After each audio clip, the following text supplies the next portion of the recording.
बहुत समय पहले एक घने जंगल के बीचों बीच स्थित एक प्राचीन मंदिर में एक तपस्वी ब्राह्मण साधना करता था। वह अपनी भक्ति और तपस्या के बल पर अद्भुत शक्तियां प्राप्त कर चुका था। लेकिन दुर्भाग्यवश एक दिन कुछ तांत्रिकों ने उसकी हत्या कर दी और उसकी आत्मा को कैद करने के लिए तंत्र मंत्र का प्रयोग किया।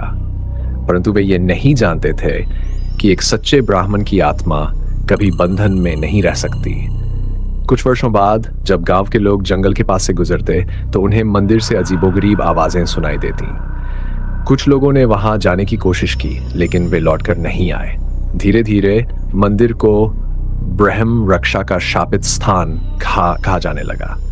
एक दिन एक युवा साधु जिसे अहोर विद्या का ज्ञान था उस मंदिर में गया। उसने वहां ध्यान लगाया और ब्रह्म रक्षा की आत्मा से संवाद करने का प्रयास किया। आत्मा ने बताया कि वह उस मंदिर का संरक्षक था, लेकिन काले तांत्रिकों ने उसे अधूरी साधना में ही मार दिया, जिससे वह मुक्त नहीं हो सका। साधु ने उसे मोक्ष दिलाने का संकल्प लिया। उसने एक विशेष हवन किया, लेकिन जैसे ही हवन शुरू हुआ मंदिर में भयंकर तूफान आ गया। ऐसा लगा मानो कोई अदृश्य शक्ति इस अनुष्ठान को रोकना चाहती थी, परंतु साधु अपनी सिद्धियों से डटा रहा।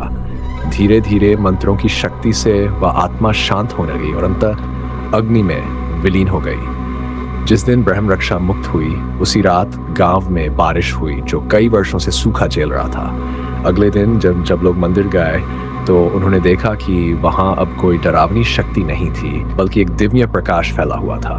तब से वह मंदिर फिर से पूजा का स्थान बन गया। लेकिन आज भी कुछ लोग कहते हैं कि आधी रात को वहां किसी के वेद मंत्र पढ़ने की धीमी आवाज सुनाई देती है, जैसे कोई अदृश्य शक्ति अभी भी उस स्थान की रक्षा कर रही हो।